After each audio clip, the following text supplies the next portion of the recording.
자, 이제 개별 물건을 좀 해봅시다. 아까 물건 했듯이 사람이 물건을 직접 지배하는 권리라고 그랬어요. 그럼 이때 민법상 물건의 종류가 이제 점유권이니까 차근차근 하나씩 정리하면 돼요. 점유권, 소유권, 지상권, 지역권, 전세권, 유치권, 그다음 저당권 이렇게 하면 되죠. 질권 빼고. 자, 그러면 첫 번째 개별 물건 첫 번째가 점유권 제도인데요. 이건 합격서로는 68페이지, 기본서로는 269페이지입니다. 그러니까 중간중간에 제가 지난번에 그 얘기 한번 드린 적 있죠. 제가 수업하지 않고 넘어가는 부분도 있잖아요. 그런 건 이런 집에 가서 그 제가 수업 시간에 다루지 않은 부분은 한 번 정도는 읽어봐야 돼요. 안 해도 돼요. 안 해도 돼요. 그러니까 또 읽어보려고 애를 쓰지도 마세요. 제가 오로지 수업 시간에 수업한 것만 하시기 바랍니다. 왜냐하면 그 제가 수업 시간에 다루지 않았던 내용을 여러분 읽어보잖아요. 그러면 잘 뭔 말인지 몰라요. 그리고 엄청 헷갈린단 말이에요. 그리고 자꾸 자신감을 잃게 되니까 할 필요가 없어요. 나중에 다음 과정 하면 그 다음 과정에 해야 되는 이유가 있어요. 왜냐하면 지금 넘어가는 것들이 왜냐하면 안 중요해서가 아니고요. 다른 제도를 좀 알아야 돼요.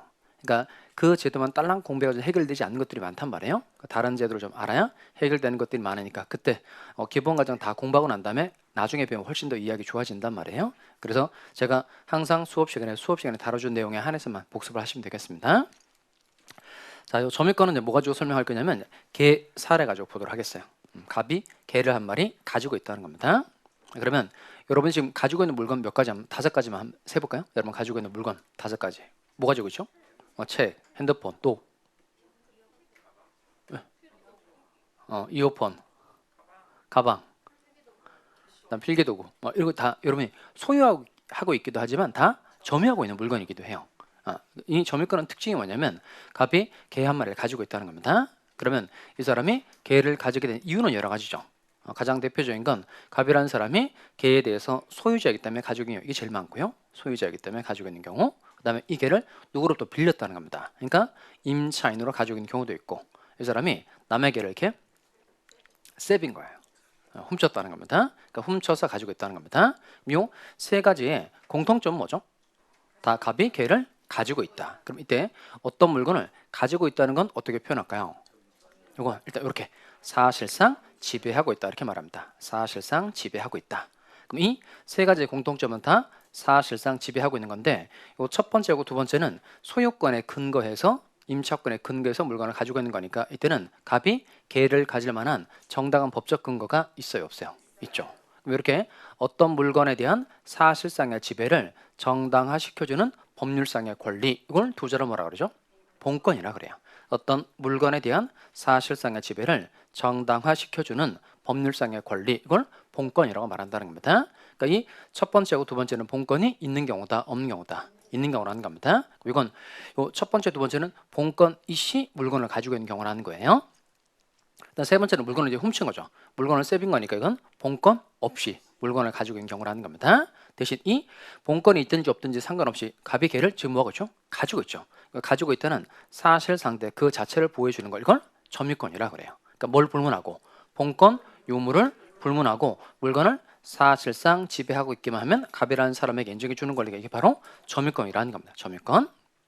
그러면 그 두 보호 내용이 가지고 있는 거에 대한 보호 내용은 똑같아요. 본권이 있는 경우든 없는 경우든 가지고 있을 때의 보호 내용은 전혀 똑같다는 겁니다.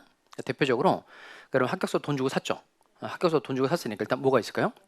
소유권 있죠. 본권이 있고 그다음 수업받는 동안에 쓰고 있다는 겁니다. 뭐도 있죠? 점유권도 있죠. 이건 본권 이시 물건을 가지고 있는 경우예요. 그런데 요 합격서를 돈 주고 사서 수업 시간에 쓰고 있었는데 다른 사람이 합격서를 가지고 훔쳐 간 거예요. 그러면 나는 합격서 잃어버렸으니까 당연히 반환 청구할 수 있어요 없어요? 있죠. 근거는 한 개예요 두 개예요? 두 개가 되겠죠. 먼저 내가 소유권을 가지고 있었으니까 뭐에 근거한 소유권에 근거한 반환 청구도 할 수 있고 또 내가 수업 시간에 잘 쓰고 있었단 말이에요. 그러니까 점유권이 있었는데 이 사람이 나의 점유를 침해한 거죠. 그러니까 이때는 뭐에 근거한 점유권에 근거한 반환 청구도 할 수 있다는 겁니다. 그러면 본권 이시 물건을 가지고 있는 경우에 다른 사람이 물건 훔쳐가지고 갔다는 겁니다. 그럼 당연히 물건 소유권 된다 안 된다? 된다는 겁니다. 그 다음에 본권 없이 물건을 가지고 있는 경우로 제일 쉬운 게 뭐냐면 여러분 지금 책상하고 의자 사용하고 있죠. 책상하고 의자 수업 받는 데 쓰고 있단 말이에요. 그럼 여러분에게 소유권이 있어요 없어요? 없죠. 소유권은 학원 측에 있으니까 소유권 자체는 없다는 겁니다. 근데 어쨌든 수업 받는 데 이걸 사용하고 있다는 거예요. 그러면 소유권은 없지만 뭐가 있을까요? 점유권이 있죠. 점유권. 그런데 잠깐 쉬는 시간에 나갔다 돌아봤더니 다른 사람이 자기 자리에 앉아 있는 거예요. 이 사람한테 이거 제 자리인데요? 이렇게 말할 수 있어요, 없어요? 그렇게 말 못해요? 이 사람 험악하게 생겼으면 막 비키고 이래야 돼요? 이 사람한테 이거 제 자리인데요? 이렇게 말할 수 있죠. 그러면 이게 법적으로 표현하면 뭘까요? 내가 책상하고 의자에 대해서 뭘 가지고 있는 사람이다. 점유권. 점유권 가지고 있는 사람이라는 겁니다. 그럼 이 사람한테 앉아있으니까 비켜라고 말할 수 있어요, 없어요? 있죠. 그럼 이 사람은 지금 내가 책상하고 의자에 대해서 가지고 있던 점유권을 이 사람은 뭐 한 거죠? 침해. 침해했으니까 당연히 이 사람이 비켜라고 말할 수 있어요, 없어요? 있죠. 그러니까 즉 점유권에 기한 물권과 소유권을 행사할 수 있다, 없다? 있죠. 그럼 이 경우 잘 보시면 내가 본권이 없었음에도 불구하고 내가 어쨌든 물건을 잘 쓰고 있었단 말이에요. 그럼 나한테 뭐가 있는 거죠? 점유권. 점유권이 있고 이 사람이 나의 점유를 침해했으니까 당연히 물권과 소유권을 행사할 수 있다, 없다? 있다는 겁니다. 이렇게 본권이 있든지 없든지 상관없이 물건을 사실상 지배하고 있기만 하면 인정해 주는 권리가 이게 바로 점유권이라는 겁니다. 한번 읽어보겠어요. 천천히 읽어봅시다. 1번, 2번 나눠서 천천히 읽어보겠어요. 시작. 본권 유무를 불문하고 물건에 대한 사실상의 지배를 보호하는 권리. 그 다음에 공부를 해보다 보면 자꾸 본권 자리가 잘 이해되지 않을 땐 이건 소유권으로 바꿔서 이해하시면 됩니다. 이 사람에게 소유권이 있었느냐 없었냐 상관없이 물건을 사실상 지배하고 있을 때 이 사람에게 인정해 주는 권리가 이게 바로 뭐다? 점유권이라는 겁니다. 다만 이제 점유가 인정이 되려면 일단 물건을 가지고 있어야 됩니다. 이게 사실상의 지배. 그다음에 사실상의 지배뿐만 아니라 그 물건을 내가 가져봐야 되겠다는 생각이 있어야 돼요. 이게 점유 설정 의사라는 겁니다. 점유 설정 의사. 그러면 보통 이제 그 물건을 이제 샀어요. 사서 이제 가지고 있으면 사실상의 지배도 있고 점유 설정 의사도 대부분 다 있거든요. 그러면 이 두 가지가 있어야만 점유가 인정이 됩니다. 근데 사실상의 지배는 있지만 점유 설정 의사가 없는 경우도 가끔 있어요. 다시 사실상의 지배는 있지만 점유 설정 의사가 없는 경우도 생길 수 있다는 겁니다. 그럼 이런 경우는 결국 점유가 인정이 돼야 안 돼요? 안 되는 거예요. 그러면 사실상의 지배는 일단 장소적으로 밀접해야 되고요. 그 다음에 시간적으로 계속성이라는 게 있어야 되고 또 타인 지배 배제 가능성이라고 해서 나만 가지고 있을 수 있어야 한다는 겁니다. 그리고 본권과의 관계도 참고해서 사실상의 지배를 판단하는데 이 사실상의 지배의 핵심은 장소적으로 밀접하고 시간적인 계속성이 있으면 사실상의 지배는 대부분 인정해 줍니다. 근데 이 점유 설정 의사랑 또 중요해요. 점유 설정 의사. 요건 제가 점유 설정 의사의 개념을 이해하기 위해서 만들어내는 사례니까 이 사례가 해보니까 별로 좋은 사례는 아닌 것 같아요. 좋은 사례는 아니어서 점유 설정 의사의 개념을 이해하는 데만 이 사례를 사용하시고 얘를 머릿속에 오래 기억하시면 안 돼요. 그러니까 머릿속에 오래 기억을 하면 뭐 기분이 안 좋아지거나 그 다음에 공부를 잘하면 또 그만두게 되는 경우가 생길 수 있단 말이에요. 그러니까 그냥 개념 이해를 위해서 들어드린 사례니까 큰 의미를 부여하거나 그러시면 안 돼요. 자, 시작해 봅시다. 뭐냐면 그 수강생이 저한테 편지를 이렇게 보냈어요. 편지에다가 편지 내용이 뭐냐면 교수님 좋아합니다. 이렇게 편지를 보낸 거예요. 안 좋은 예라 그랬잖아요. 그래서 그 편지를 제가 가지고 다니는 이 합격서 안에 몰래 끼워둔 거예요. 합격서 안에 몰래 끼워뒀다는 겁니다. 그러면 제 책 안에 몰래 끼워둔 이 편지에 대해서는 저한테 점유가 인정이 될까 안 될까요? 제가 이걸 1년 내내 가지고 다닌단 말이에요. 그러면 제 책 안에 몰래 끼워둔 이 편지에 대해서는 저한테 점유가 인정이 돼야 안 돼요. 일단 점유가 인정이 되려면 두 가지가 있어야 되겠죠? 두 가지가 뭐죠? 사실상의 지배하고 점유 설정 의사. 일단 사실상의 지배 있어요, 없어요?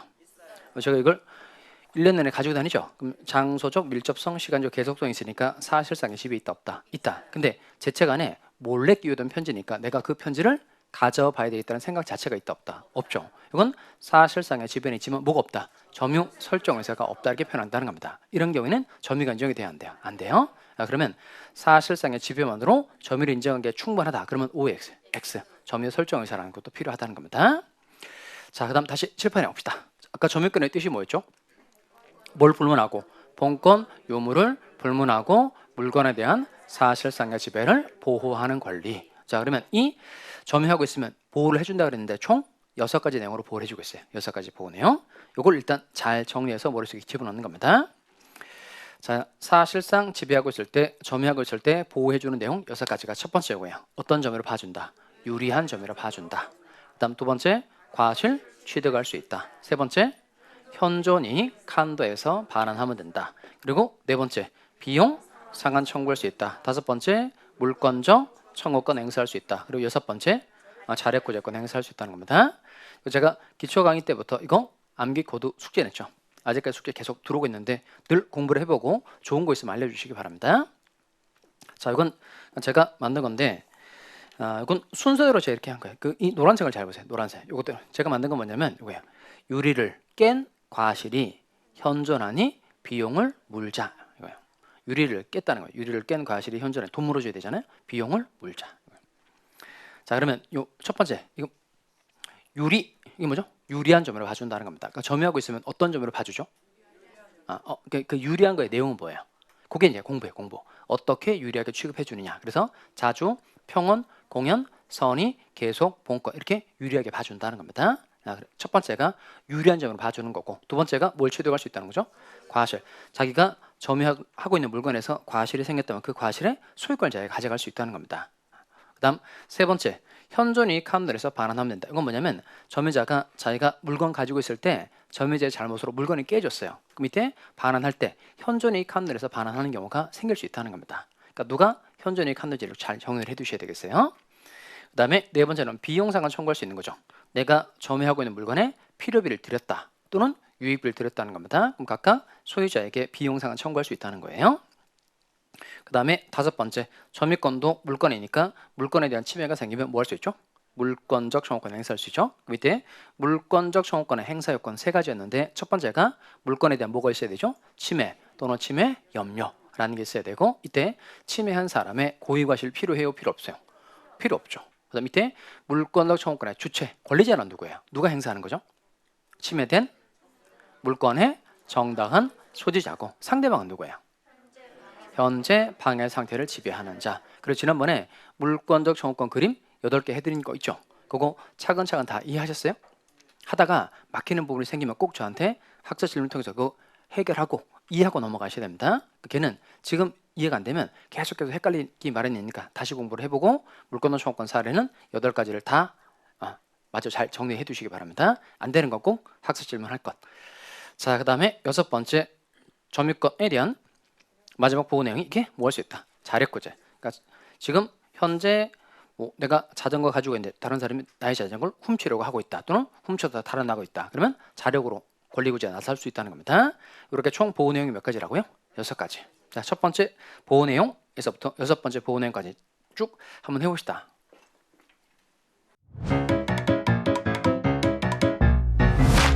에듀윌 유료 회원만의 라이브 클래스. 두 번째 시간 보겠습니다. 이제는 이제 놀랍게 승부합니다. 자, 정신 차리시고 이번에 합격 진도 나갑시다. 누구세요? 전 애들 교수인데요.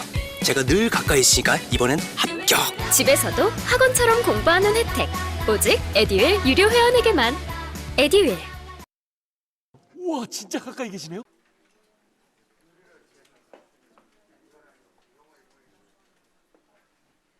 이렇게 6가지 할 수 있어야 돼요. 이게 그 자기만의 암기 코드가 있으시면 그 암기 코드에 따라서 내용을 쭉 정리를 하는 겁니다. 없으신 분은 이거 그냥 같이 하시면 되겠어요. 유리를 깬 과실이 현존하니 비용을 물자. 그러니까 첫 번째가 뭐로 봐준다는 거죠? 유리한 점으로 봐준다는 겁니다. 자, 그러면 이거 해보도록 하겠어요. 자, 점의 모습이라고 해서요. 이건 합격서 69페이지, 그 다음에 기본서로는 276페이지 내용입니다.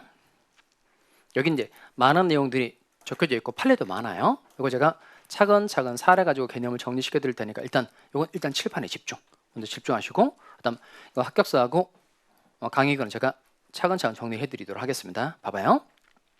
자, 먼저 갑이라는 사람이 건물 소유자고요. 그다음 을이라는 사람이 건물을 점유하고 있는 사람이에요. 자, 그럼 먼저 을에게 소유의 의사라는 게 있으면 점유하는 을에게 소유의 의사가 있으면 이건 자주점유라 그래요.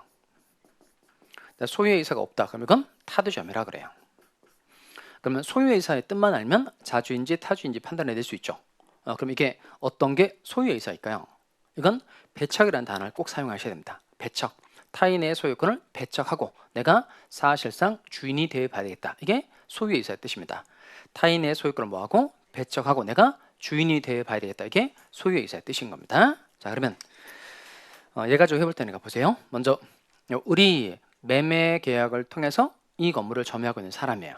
매매 계약 체결하고 그다음 대금 완납하고 건물을 인도받아서 지금 쓰고 있다는 겁니다. 그럼 을이 지금 건물을 점유하고 있죠.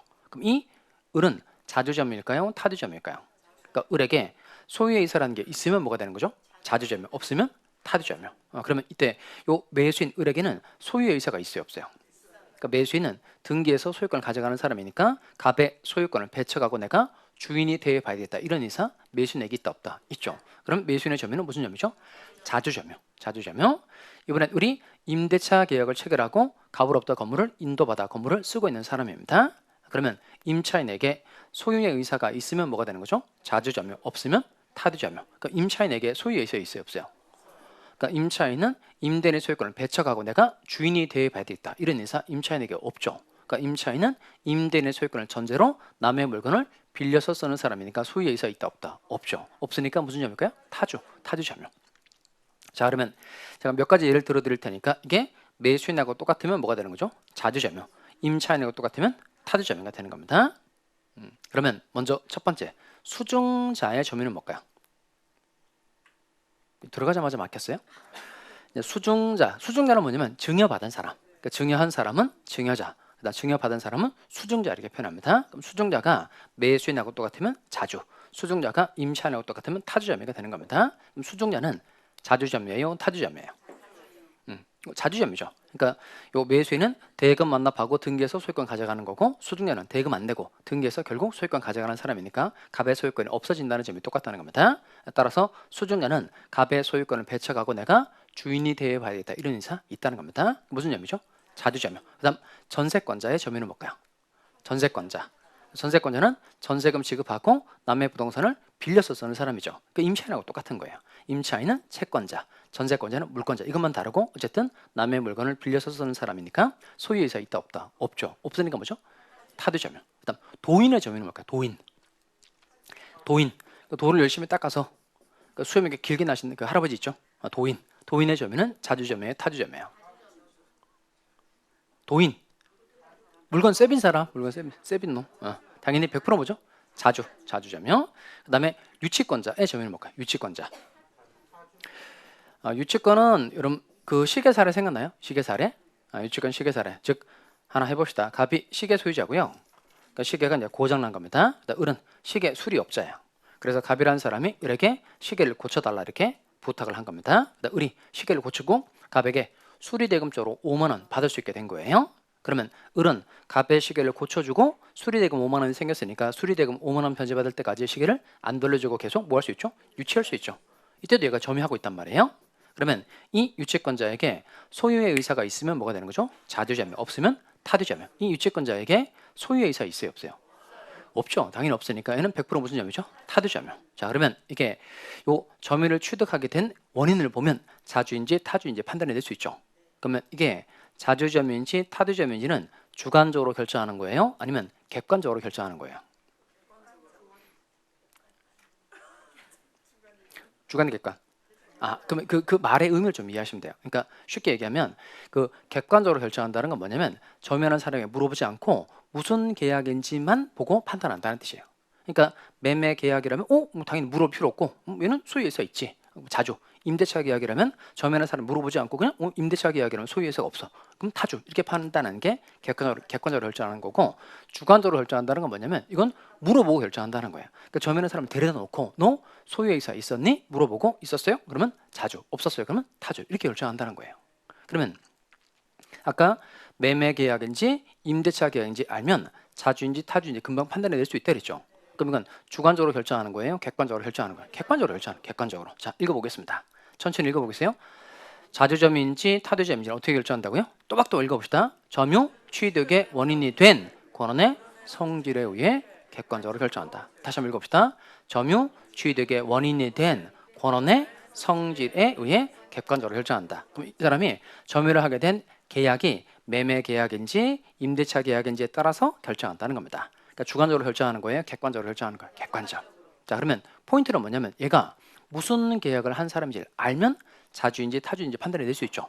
근데 얘가 계약을 한 거 맞는데 세월이 오래되다 보니까 얘가 무슨 계약을 한 사람인지 모르겠는 거예요. 이때는 자주점인지 타주점인지 불분명한 경우 생길 수 있다 없다? 있죠. 이때는 어떻게 될까요? 그러면 얘가 갑하고 계약을 한 건 맞는데 계약서가 분실이 되고 이제 세월이 오래 흐르다 보니까 무슨 점유자인지 모르겠다는 겁니다. 이때는 아까 첫 번째 보호 내용이 뭐 있었죠?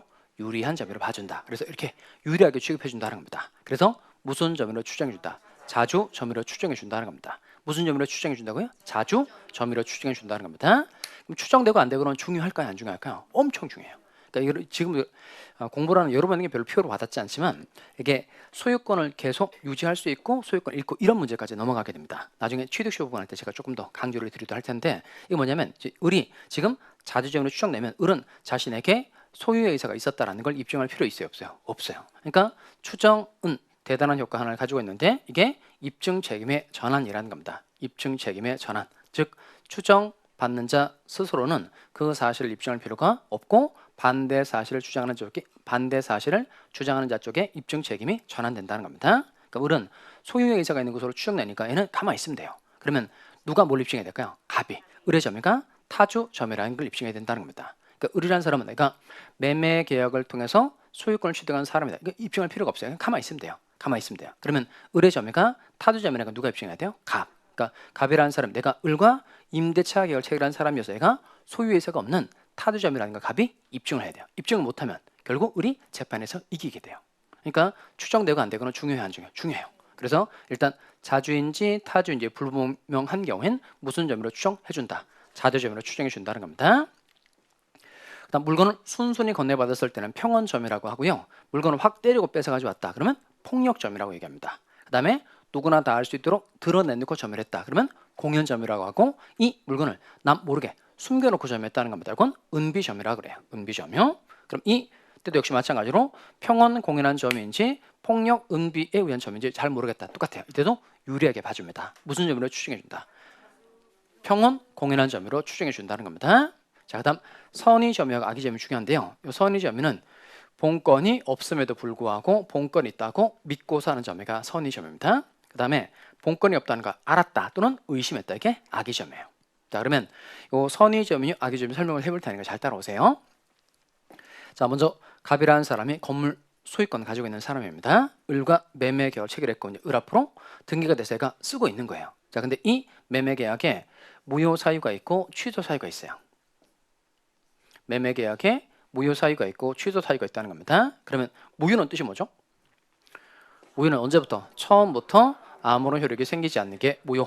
그다음 취소는 일응 유효한 법률 행위를 소급적으로 소멸시키는 이게 취소 사유라는 겁니다. 자, 그러면 이 계약이 무효가 되고 취소가 됐어요. 그러면 소유권은 당연히 누구에게 되돌아가죠? 갑에게 되돌아가는 겁니다. 그러면 을이라는 사람에게는 소유권 자체가 있다 없다? 없어요. 자, 그럼 이때 이 계약에 무효 사유가 있고 취소 사유가 있는 건 맞는데 을이라는 사람이 이 사실을 모르고 있어요. 그럼 이 사람은 자기에게 소유권이 있다고 생각해요? 없다고 생각해요? 있다고 생각하죠. 실제로는 소유권이 있나요? 없나요? 없죠. 이게 선의점유라는 겁니다. 실제로는 소유권이 없는데 자기에게 소유권이 있다고 믿고서 물건을 점유하게 된다는 겁니다. 이게 무슨 점유다? 선의점유. 그다음 이 매매 계약에 무효 사유가 있고 취소 사유가 있다는 걸 을이 알고 있어요. 그러면 자기에게 소유권이 없다고 생각하거나 야, 이런 경우는 나한테 소유권이 없을 수도 있겠는데 이게 의심 정도 하게 된다는 겁니다. 이건 무슨 점유죠? 악의점유. 그러니까 소유권이 없는데 소유권이 있다고 믿었다. 이건 선의점유. 소유권이 없다는 걸 알았다 또는 의심했다. 이게 악의점유라는 겁니다. 그럼 여기도 마찬가지로 선의인지 악의인지 불분명한 경우 생길 수 있죠. 이때는 또 유리하게 봐준다는 겁니다. 무슨 점유로 추정해준다? 선의 점유로 추정해준다는 겁니다. 다시 선의인지 악의인지 불분명한 경우에 어떤 점유로 추정해준다? 선의 점유로 추정해준다는 겁니다. 대신 엄청 중요한 조문이 하나 있어요. 이게 197조 2항인데요. 읽어보겠어요. 무슨 점유자라도 읽어봅시다. 선의 점유자라도 본건에 관한 소에서 패소한 때에는 소재기 시부터 악의 점유자로 본다. 자, 그러면 을이 일단 선의 점유라고 하더라도 을이 선의 점유였다는 겁니다. 그런데 요 본건에 관한 본건은 이제 소유권 얘기하는 거니까 소유권에 기한 반환 청구 소송을 제기했다는 겁니다. 그러니까 을이 건물 점유하고 있는 선의 점유자인데 갑이라는 사람이 을에게 소송을 제기했어요. 갑이 을에게 건물 소유권 반환 청구 소송을 제기했다는 겁니다. 재판을 제기했는데 재판해 봤더니 을에게 권한이 없다는 게 밝혀진 거예요. 그 점유자가 패소 판결을 받았다는 겁니다. 그럼 선의다가 뭐로 바뀌는 거죠? 악의로 바뀐다는 겁니다. 대신 언제부터 악의 점유로 보는 거예요? 점유자가 패소 판결 받은 때가 아니고 언제죠? 소재기 시부터. 여기를 잘 기억합니다. 언제부터 악의 점유자로 본다? 소재기 시부터 악의 점유자로 본다는 겁니다. 자, 그러면 여기 그 합격서 그림에다가 동그라미 할 게 있는데요. 잘 색깔을 칠해 놓을까요? 선의 하나 동그라미 하고 그다음에 악의 동그라미 합니다. 그리고 언제부터 악의 점유자로 본다고요? 소재기 시부터. 그러니까 전체적으로 상을 좀 잘 기억합시다. 일단 점유자가 선의 점유라고 하더라도 소유자가 제기한 소송에서 점유자가 졌다. 그러면 악의 점유로 바뀐다는 겁니다. 언제부터 악의 점유자로 보는 거예요? 소재기 시부터. 소재기 시부터. 다시 선의 점유자가 본권에 관한 소에서 졌다. 그러면 악의 점유자로 되는데 언제부터 된다고요? 소재기 시부터. 자, 그다음 이제 과실 있는 점유, 없는 점유 좀 해봅시다. 자, 이건 무엇을 나눠서 나눈 거냐면 선의 점유. 선의 점유도 종류가 두 가지가 있다는 겁니다. 아까 선의 점유 뜻이 소유권이 없는데 소유권이 있다고 믿고 사는 점유가 선의 점유라고 그랬죠. 밑에 소유권이 있다고 믿는데 아무런 잘못이 없다. 이건 뭘까요? 선의 무과실의 점유. 선의이면서 무과실의 점유다 이렇게 말하고 소유권이 있다고 믿는데 잘못이 있다. 이건 선의이면서 과실이 있는 점유 이렇게 표현합니다. 그럼 여기도 마찬가지로 이게 과실이 있는지 없는지 불분명한 경우 생길 수 있죠. 이때는 무과실의 점유로 추정돼야 안 돼요. 이건 안 돼요. 꼭 외워야 됩니다. 꼭 외워야 돼요. 그러니까 추정되는 건 색깔 칠해놓은 부분만 추정되는 겁니다. 색깔 칠해놓은 부분만. 다시 뭐가 추정이 된다고요? 자주, 평온, 공연, 선의까지만 추정되고 무엇은? 무과실은 추정되지 않는다. 다시 뭐가 추정된다고요? 자주, 평온, 공연, 선의까지는 추정되나 무엇은? 무과실은 추정되지 않는다. 그러니까 유리한 점으로 봐주는 건 맞는데 선의까지만 유리하게 봐주고 무과실은 추정되지 않아요. 그럼 추정되지 않는 건 뭘 해야 될까요? 이제 입증. 그러니까 이렇게 색깔 칠해둔 자주, 평온, 공연, 선의까지는 추정이 되니까 얘는 입증할 필요 있다 없다? 없죠. 추정되니까 입증할 필요 없는 거고 얘는 추정되지 않으니까 스스로 뭘 해줘야 돼요? 입증해줘야 된다는 겁니다. 일단 기본 문제 하나 풀어볼까요? 자, 이런 확인 문제 27번인데요. 옳은 거 그랬어요. 자, 한번 풀어보세요. 직장 다니면서 시험 합격하기가 쉽지 않아요. 혼자 공부하면 물어볼 데도 없고 에듀윌 유료 회원은 평일 야간에도 심지어 주말에도 밀착 관리를 해주니까 의지가 많이 됐어요. 에듀윌은 합격의 지름길입니다.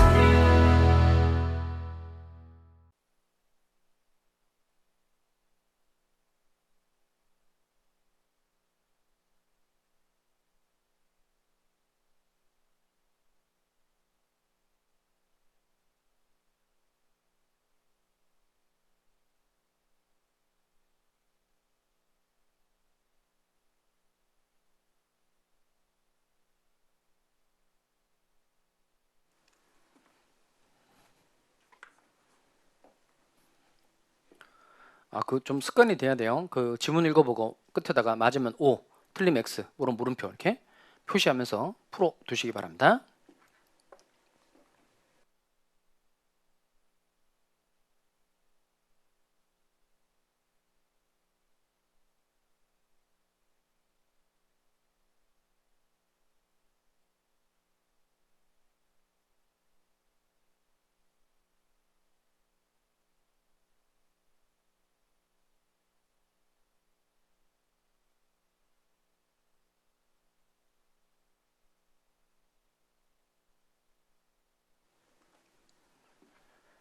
자, 같이 해결해 봅시다. 먼저 옳은 거 찾는 거죠. 자, 1번. 얘는 그 분석만 잘 하시면 돼요. 점유 매개 관계 직접 점유자는 그랬어요. 그러면 점유 매개 관계 이게 뭘 말하는 걸까요? 요거 임대차 말하는 겁니다. 임대차 써놓을까요? 임대차. 그럼 아까 제가 설명했던 것 중에 갑이 건물 가지고 있고 을과 임대차 계약을 체결해서 을이 건물 쓰고 있다. 그러니까 임대차 계약을 기준으로 하면 갑의 이름 뭐죠? 임대인. 을의 뭐야? 임차인. 그럼 요 임차인이 현재 건물 쓰고 있는 사람이죠. 그럼 이 사람은 뭐가 될까요? 직접 점유자라고 하고 임대인은 임차인의 직접 점유를 매개로 해서 간접으로 점유를 취득한 사람이라 요 임대인을 간접 점유자라 그래요. 그다음 이 임대차 계약이 임대인에게 간접 점유가 만들어진 계기가 된 거죠. 이 임대차 계약을 점유 매개 관계에 계기한다는 겁니다. 그럼 이때 점유 매개 관계 남은 이건 이건 무슨 계약이다? 임대차 계약. 그다음 요 직접 점유자 그랬으니까 이거 누구 말하는 거죠? 임차인 말하는 거예요. 임차인. 그러면 이때 점유 매개 관계 직접 점유자 사람 임차인 말하는 거니까 임차인 소유이사 있어요, 없어요? 없죠. 없으니까 무슨 점유죠? 타주점유. 그런 따라서 타주점유자다라고 그랬으니까 OX. 벌써 다 골랐죠. 그러니까 1번 질문은 쉬운 거예요, 어려운 거예요?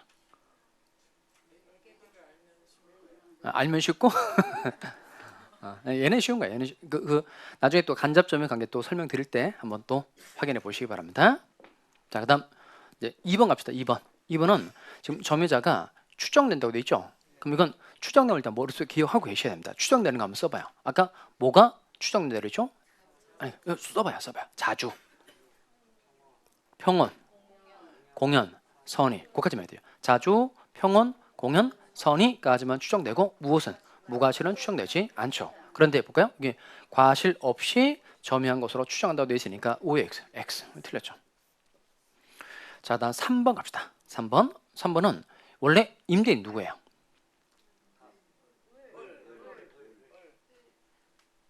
임대인 누구죠? 을이죠. 을이죠. 을 아니고 을 아니고 을이죠. 을. 자, 그러면 을로부터 이렇게 되잖아요. 깜짝 놀랐네요. 자, 을이 건물 소유. 누군가 했어요? 을이 건물 소유자. 그다음에 갑이라는 사람이 이걸 임대차 했다는 겁니다. 자, 그럼 누가 건물에 들어 살고 있죠?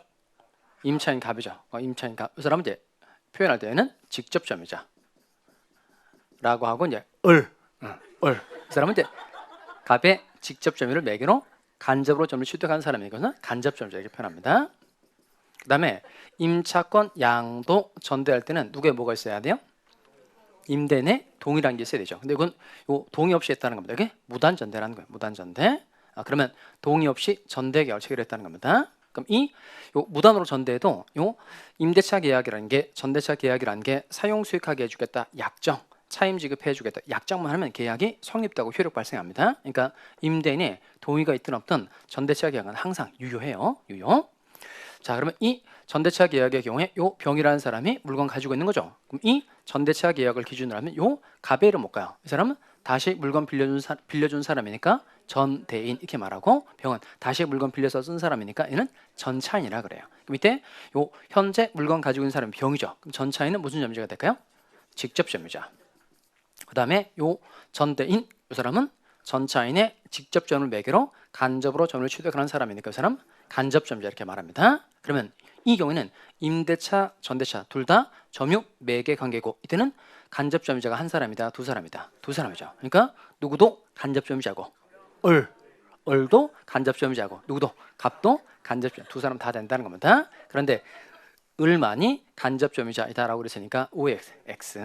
자, 그다음 4번 가봅시다. 4번은 갑 동그라미 하고 그 다음에 을 동그라미 해봅시다.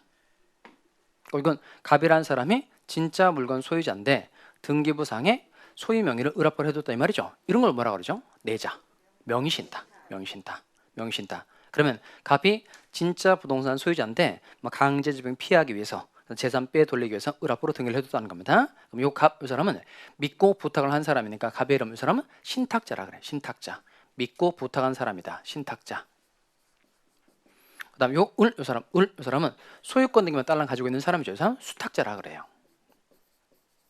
그럼 실질적으로 그 소유자로서 행세는 다 누가 하는 거죠? 다 소유자로서 권리 행사는 다 신탁자가 하는 거예요. 재산세도 다 누가 내죠? 신탁자가 내고 부동산의 사용수익 처분 결정도 다 신탁자가 하는 거예요. 그러니까 수탁자는 딸랑 소유권 등기만 딸랑 가지고 있는 사람에 불과한 거예요. 그러니까 이 수탁자는 소유권 등기만 가지고 있을 뿐이지 다 소유자로서 권리 행사는 다 신탁자가 하는 거니까 이 수탁자에게는 소유예사라는 게 있어요, 없어요? 없죠. 없으니까 뭐가 될까요?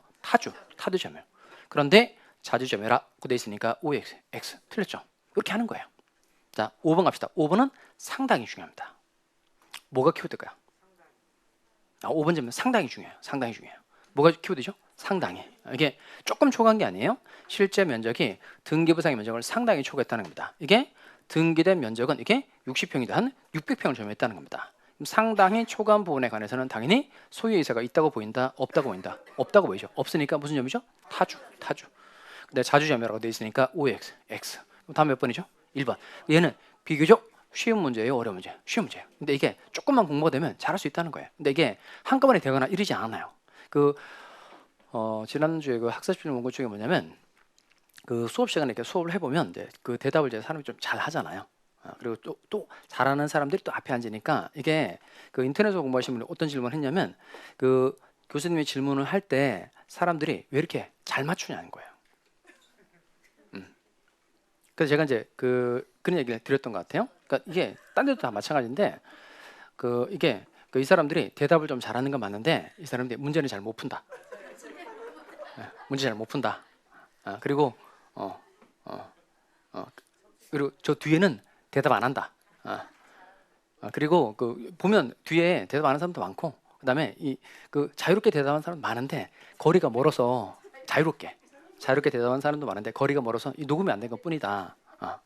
그다음에 또 어떤 분은 자기는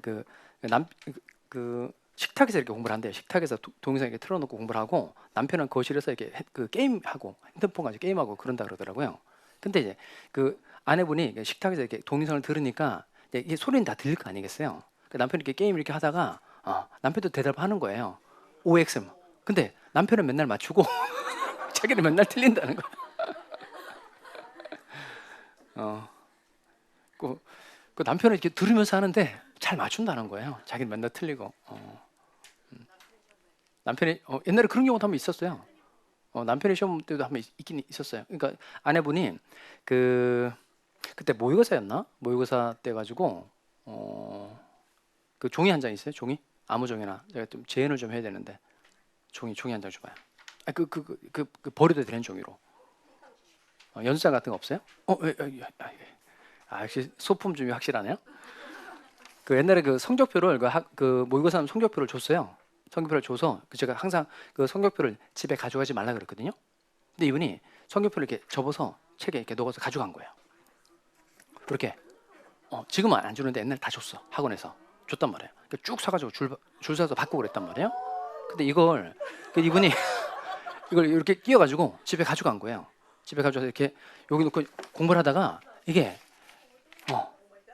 애들이 본 거예요. 애들이 보고. 애들 눈에도 이 성적은 충격적인 성적인 거예요. 그리고 그다음에 이걸 그대로 이렇게 넣어놓은 거예요. 넣어놓고 이제 밤에 아빠가 온 거예요. 얘기를 한 거죠. 그래서 남편도 이걸 본 거예요. 이거 보고 그다음에 그분이 얘기해 준 거 제가 그대로 한번 해볼게요. 남편이 이렇게 보다가 이렇게 3번을 자기가 봤대요. 그다음에 이거 보고 나간 거예요. 이게 6개월 동안 남편이 어떠냐면 계속 아내가 자기를 안 챙겨주고 계속 공부하는 거예요. 애들 더 뒤처니고 막 집에 온 나 그 말 이해해. 왜냐면 공부를 하면 가정을 돌볼 수가 없거든요. 그러니까 온 가정이 만약 그렇게 돼 있는데 성적이 너무 안 나오니까 자기도 화가 난 거예요. 근데 나간 거예요. 그래서 근데 이게 상처받아 상처. 그래서 남편이 밖에서 담배를 3대 피웠대요. 그리고 이제 학원에 전화한 거예요. 우리 마누라는 안 돼. 그래서 학원에다 선수 교체를 요청해. 선수 교체. 자기가 하겠다고 선수 교체. 그걸 세게 얘기하는 게 학원에 좀 받아줬어요. 지금은 안 되는데 옛날에 좀 받아줬어요. 그래서 남편이 나왔어요. 남편이 일주일 수업 보고 난 다음에 장난 아니거든. 다시 재선수 교체. 해보니까 장난 아니거든요. 이게 해보니까 그래서 이제 나중에 그 아내분이 합격했는데 원래 다 합격해요. 그러니까 초반에 좀 중간에 성적이 잘 안 나와서 힘들 때가 많아서 그렇지 끝까지 하면 합격한단 말이에요. 근데 그분의 입장에서 봤을 땐 그게 시험 합격하기 전까지는 엄청 마음의 상처였던 거죠. 남편의 입장도 이해가 되긴 하지만 제가 봤을 땐 그 안에는 상처가 되는 거죠. 근데 그게 합격하면 없어져요. 그러니까 일단 여러분 성적을 들키면 안 돼요.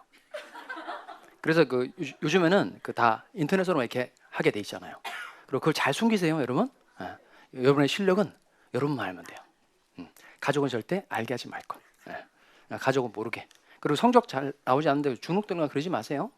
그리고 성적은 이렇게 쭉 이렇게 올라가면 좋은데 그렇지 않아요. 계속 이게 공부를 해도 계속 이러다가 막판에 쭉 올라가요. 그러니까 성적이 잘 나오지 않는다고 해서 의기소침하지 말 것. 그다음 자꾸 틀려도 계속 대답해 보시기 바래요. 그리고 동영상을 하시는 분들 늘 크게 대답하세요. 그리고 마치 맞은 것처럼 이렇게 하면 돼요. 옆에 누가 있든 신경 쓰지 마시고, 그리고 옆에 그 또 하나 중요한 건 뭐냐면 중간에 강의를 좀 세우지 마세요. 이거 되게 많던데 중간에 강의 자꾸 세워놓고 뭐 이렇게 하면 나중에 시간이 엄청 오래 걸려요. 그러니까 그냥 쭉 들으세요. 쭉 듣고 한 번 더 듣는 게 나아요. 그러니까 그냥 정배속 1배속으로 쭉 듣고 두 번째 들을 때 1.5, 1.6 이렇게 빠르게 두 번 듣는 게 훨씬 머릿속에 많이 남아요. 중간에 강의를 세우지 않고 쭉 진도를 빼는 거예요. 이게 자꾸 세우면 진도도 못 나가고 머릿속에 남는 것도 별로 없게 돼요. 쭉 잘 들을 것 아셨죠? 자, 다시 올려들어 봅시다. 자, 그러면 이거 점유에 첫 번째 소유의 의사 있는 게 무슨 점유죠? 자주점유. 없는 게 타주점유. 그다음 물건을 순순히 건네받은 게 평원점유. 다 까먹었네 또. 그다음 물건 확 때리고 뺏어가지고 온 게 폭력점유. 누구나 다 알 수 있도록 드러내고 점유한 게 공연점유. 남 몰래 숨어서 점유한 게 은비점유. 소유권이 없는데 소유권이 있다고 믿은 게 선의점유. 소유권이 없다는 걸 알았다, 의심했다, 이게 악의점유. 소유권이 있다고 믿는데 잘못이 없는 게 무과실의점유. 소유권이 있다고 믿는데 잘못이 있는 게 과실 있는 점유. 이때 추정되는 거 쭉 읊어볼까요? 뭐가 추정되죠? 자주, 평온, 공연, 선의까지는 추정되나 무엇은 무과실은 추정되지 않는다는 겁니다. 자, 또 계속 추정 내용을 보도록 하겠어요. 점유 계속 추정 내용인데, 자, 이건 합격서 71페이지 내용인데요. 이건 좀 설명을 먼저 좀 듣고 해봅시다. 그러니까 전후 양시에 점유한 사실이 있는 때에는 그 점유는 계속한 것으로 추정한다는 겁니다. 이게 198조 내용인데요. 한번 다시 읽어보겠어요. 전후 양시에 읽어보겠습니다. 시작. 전후 양시에 점유한 사실이 있는 때에는 그 점유는 계속한 것으로 추정한다. 자, 그럼 요 그림 잘 보세요. 자, 갑, 이 사람 또 여기 봐야 돼요. 자, 갑이 토지 소유자고 을이 토지를 점유하고 있는 사람입니다. 자, 그런데 을이 이때 토지에 대한 점유를 시작했어요. 그래서 1951년 1월 1일에 토지에 대한 점유를 시작했다는 겁니다. 자, 여기는 현재 점유하고 있는 시점인데 이걸 71년 1월 1일이라고 칠까요?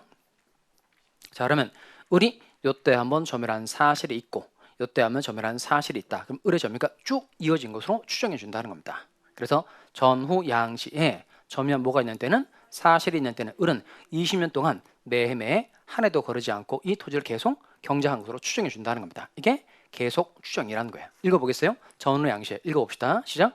전후 양시에 그 점유는 계속한 것으로 추정한다. 자, 그러면 문제는 이때 요 최초로 점유한 사람이 누구죠? 을이죠. 최초 점유한 사람이 을. 그다음 최종적으로 점유한 사람이 누구예요? 을이죠. 그럼 이렇게 최초 점유자와 최종 점유자가 같으면 계속 사실이 추정돼야 안 돼요? 돼요. 그럼 최초 점유자와 최종 점유자가 같으면 당연히 계속 사실이 추정된다 안 된다? 된다는 겁니다. 자, 그다음 이번에 이런 경우예요. 먼저 이 토지에 대해서 A라는 사람이 먼저 점유를 한 겁니다. A가 먼저 점유를 하고 나갔어요. 그 다음에 을이라는 사람이 이 토지를 점유하게 됐다는 겁니다. 자, 그러면 먼저 점유한 사람이 A고 맨 나중에 점유한 사람이 을이죠. 그럼 여기는 최초 점유자가 누구예요? 최초 점유자가 A. 자, 그럼 최종적으로 점유한 사람 누구죠? 을. 여기는 최초 점유자와 최종 점유자가 다르다는 거예요. 그러면 을의 점유가 계속된 것으로 추정될까 안 될까요? 된다 안 된다? 된다. 이게 시험입니다. 자, 이게 포인트예요. 이게 올해 시험에 날 내용이에요. 자, 그러면 조문을 다시 보시면 돼요. 조문을 보시면 여기 볼까요? 여기 보시면 전후 양시에 칠죠.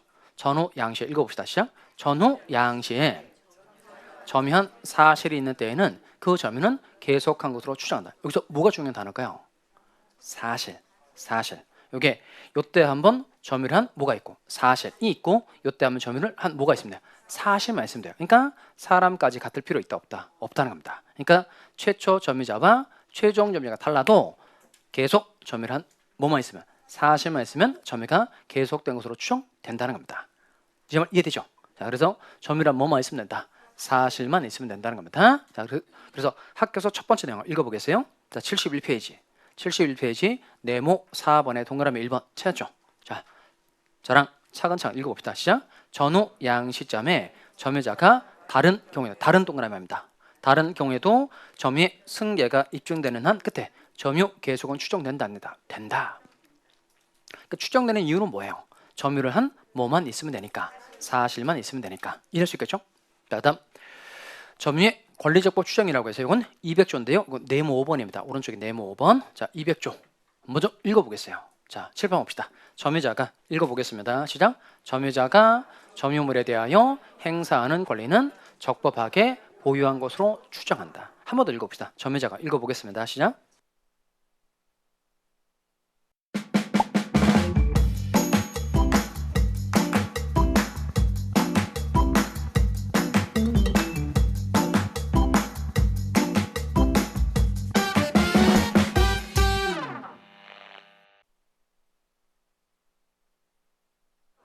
그럼 여기서 이 뭔 말인지 느낌 좀 와요? 이건 점유물에 대하여 행사하는 권리는 이건 두자로 본권이라는 거예요. 본권.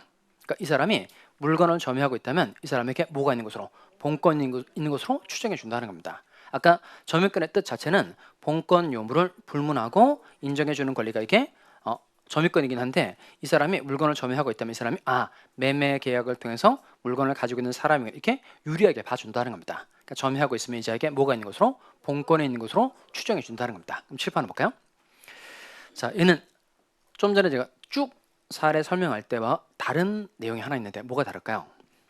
이거 자전거 가지고 설명한다는 건 좀 잘 기억합니다. 좀 전에는 건물, 토지 다 부동산 가지고 설명했죠. 이건 동산 가지고 설명한다. 그걸 잘 기억합니다. 자, 갑이 요 자전거 소유자입니다. 자전거 소유자하고 을이라는 사람이 요 매매 계약을 통해서 자전거를 지금 가지고 있어요. 매매 계약을 통해서 자전거를 가지고 있다는 겁니다. 그럼 일단 을에게 뭐가 있는 것으로 봐준다는 거예요.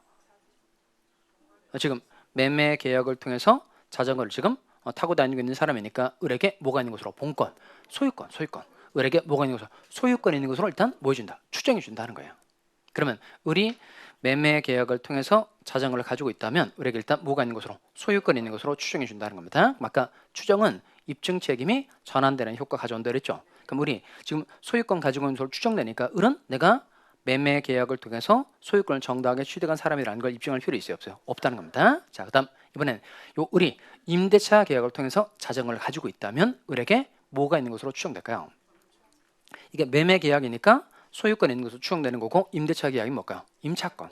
을에게 적법하게 임차권이 존재하는 것으로 추정해 준다는 겁니다. 그럼 이렇게 어떤 물건을 점유하고 있을 때 이자에게 뭐가 있는 것으로 본권이 있는 것으로 추정해 준다. 이게 200조 점유의 권리 적법 추정력이라는 겁니다. 대신 중요한 게 있어요.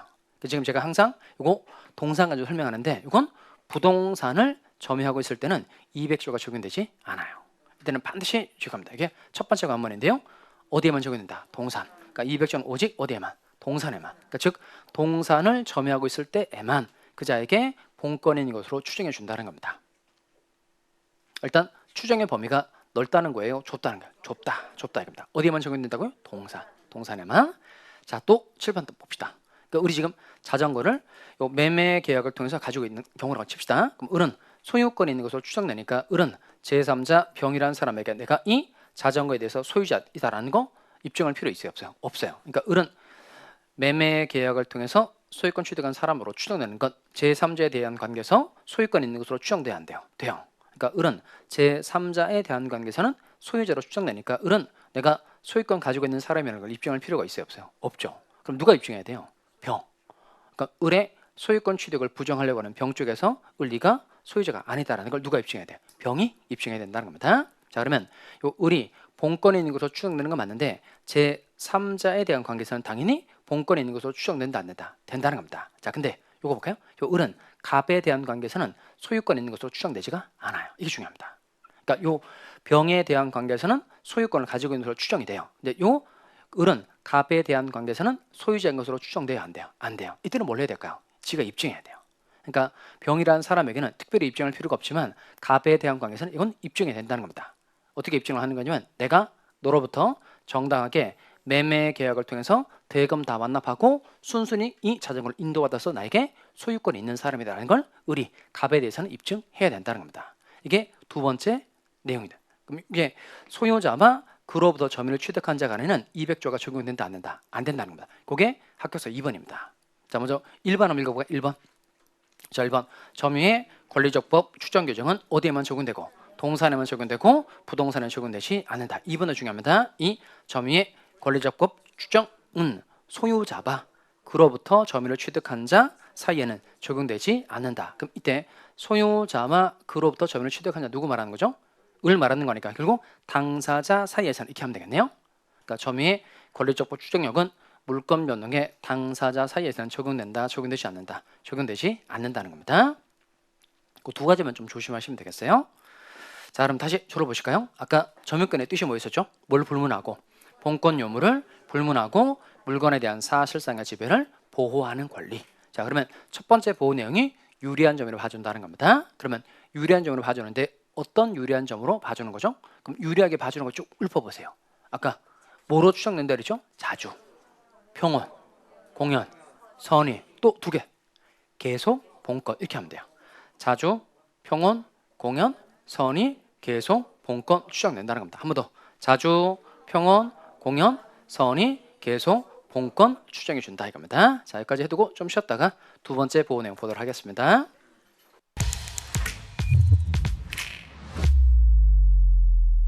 에듀윌 공무원 공인중개사 에듀윌 편입도 토익도 에듀윌 합격까지 초고속 에듀윌 한 번에 빠른 패스 에듀윌 합격 패스 우리 모두 다 같이